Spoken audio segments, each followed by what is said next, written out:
There is a question Brandon Fugal does not like to answer. It is not a question about lights in the sky, or strange sounds at night, or the tunnels that fans of the show already know by heart. It is smaller than that, and stranger than that. And if you go back through years of interviews, panels, and behind-the-scenes footage, you will notice something. Every time this one question comes up, something happens.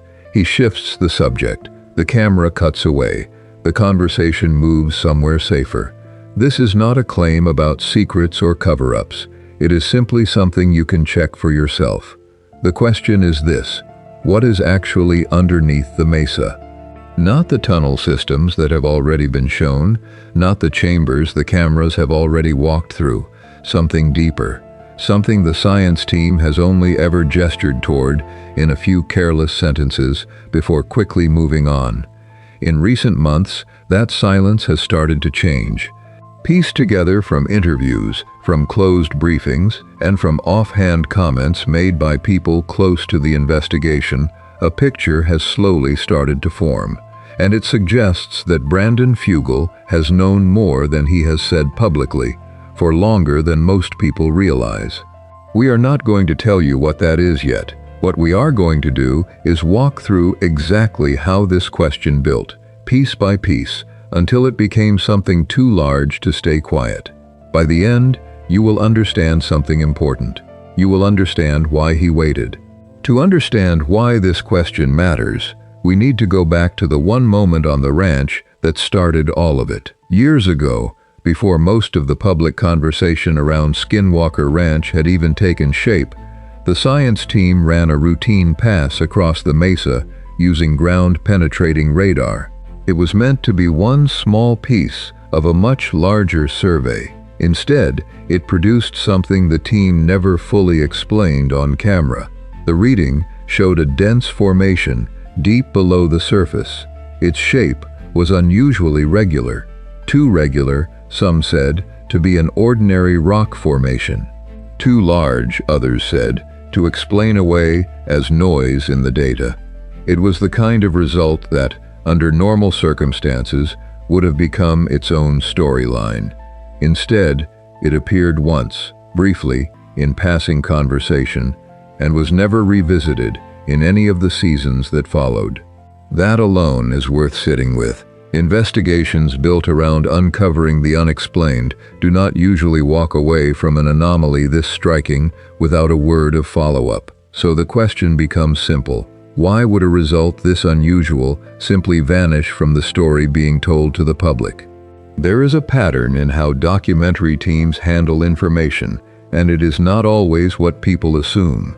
Sometimes a finding disappears from the narrative, not because it turned out to be nothing, but because releasing it would change the way the entire investigation is understood.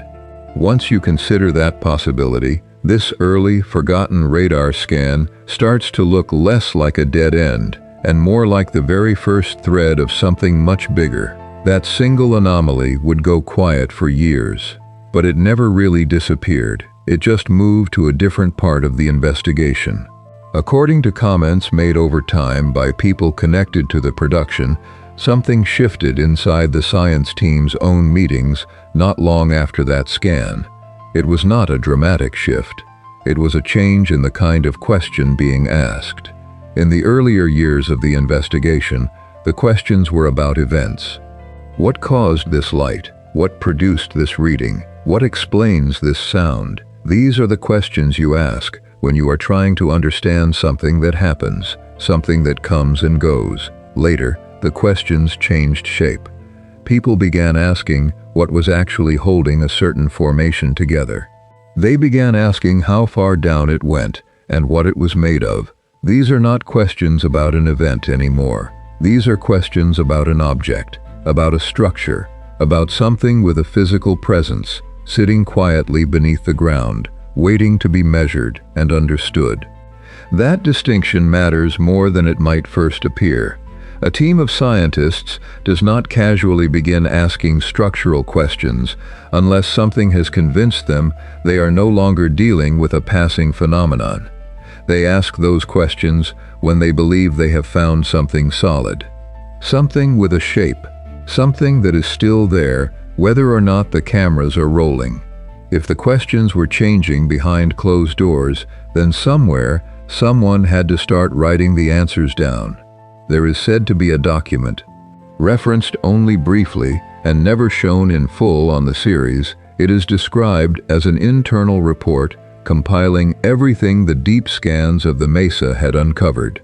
A report like this would typically be simple in structure, depth measurements, estimates of density and material, a working theory of what the formation actually is and how it might have come to be there. Nothing dramatic on its own, the kind of technical summary that exists behind almost every serious investigation, most of which the public never sees. What makes this particular report worth pausing on is something Brandon Fugal himself has acknowledged in past interviews. Not every finding the science team documents makes it into the final episodes. Some are left out for reasons of pacing. Others, in his own words, are left out of caution. That word deserves attention. Caution is not the same as delay. You delay something you plan to reveal later, once it is polished or better understood. You handle something with caution when you are not yet certain what it means, or what it might mean to the people watching. So the question becomes sharper. What kind of finding requires caution rather than simply time? To be clear, this is not about proving that a single physical report exists somewhere in a drawer. It is about recognizing a pattern of restraint around one specific part of the ranch, a pattern that does not match how the team has handled almost anything else in the investigation. To understand what that caution really means, we have to look at what happened the one time the team tried to go deeper. At some point in the investigation's history, an attempt was made to physically explore what lay beneath the mesa. Accounts describe a drilling or coring operation, planned and approved, meant to bring back a direct physical sample from below the surface. The operation began, and then, earlier than expected, it stopped. There are ordinary explanations for something like this. Equipment can fail, ground composition can make drilling more difficult than planned. Safety limits exist for a reason, and responsible teams respect them. Any one of these could explain a halted operation, and none of them would be unusual on their own. What stands out is that the accounts of why it stopped do not fully agree with each other. No single explanation has ever been confirmed on the record. That inconsistency is worth taking seriously, not because it proves something was hidden, but because the honest uncertainty is, in its own way, more unsettling than a dramatic claim would be. A confirmed cover-up would at least give you an answer. An unresolved account gives you nothing but the discomfort of not knowing. So we are left with a simple, quiet question. What would make a well-funded, well-equipped, highly motivated team decide, without a full public explanation, that going further beneath the mesa was not worth the risk? There is something else worth noting here. In most investigations, an incident like this becomes part of the public story. A setback is often more compelling television than a clean success, because it shows the risk involved in the work. The fact that this particular setback received so little attention rather than more is itself a small anomaly sitting on top of a much larger one. Whatever stopped that operation did not stop the questions. And one of those questions leads somewhere unexpected. Step back far enough, and the mesa's deep anomaly starts to look less like an isolated mystery and more like one piece of a larger pattern. The ranch has other underground features that have already been documented. Structures near the homestead. Tunnel systems with a consistency to their shape that researchers have quietly noted over the years. And on more than one occasion, members of the team have described the ranch not as a collection of separate, unrelated events, but as something that behaves like a single, connected system. Consider what that would mean if it were true. If the strange activity on the surface and the underground structures already known share some common geometry, some underlying design, then the deep formation beneath the mesa may not be a separate mystery sitting off to the side. It may be the center that everything else on the property is arranged around. This remains a working theory, discussed among researchers who follow the investigation closely, not a settled conclusion presented as fact. But it is a theory that fits an uncomfortable number of details already on the table.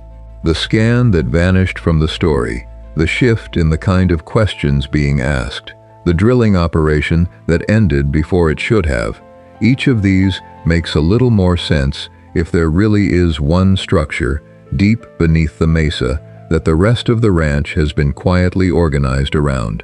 It also reframes something that has puzzled longtime followers of the investigation for years. Why has activity across such a wide stretch of the property so often seemed connected, timed, or responsive to itself, as though something were coordinating it, rather than simply a string of unrelated coincidences? A single organizing structure at the center would not prove every strange event has the same cause, but it would finally give the pattern a shape, instead of leaving it as a list of unconnected oddities. If the mesa really is the center of something larger, then Brandon Fugal's silence about it starts to make a different kind of sense. Anyone who has followed Brandon Fugal's public appearances over the years has likely noticed the same thing. He is careful, measured. He tends to favor verification over speculation, and he has said more than once that he does not want to mislead the public with findings that are not yet confirmed. That same caution is exactly what would explain his long silence about the deepest findings beneath the mesa.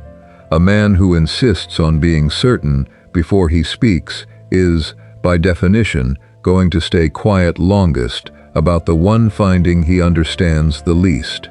It is not evasive. It is consistent with everything else known about how he operates. There is an important distinction here, and it matters. Silence out of evasion suggests something is being hidden because it is damaging, or because someone wants to control the narrative. Silence out of restraint suggests something else entirely. It suggests the finding has not been dismissed. It suggests it is being taken seriously enough that nobody involved is willing to say more than they can stand behind. If that is closer to the truth, then the secret beneath the mesa, whatever it turns out to be, has spent years sitting in that uncomfortable space between confirmed and forgotten. Not proven, not dismissed, simply too significant to talk about carelessly.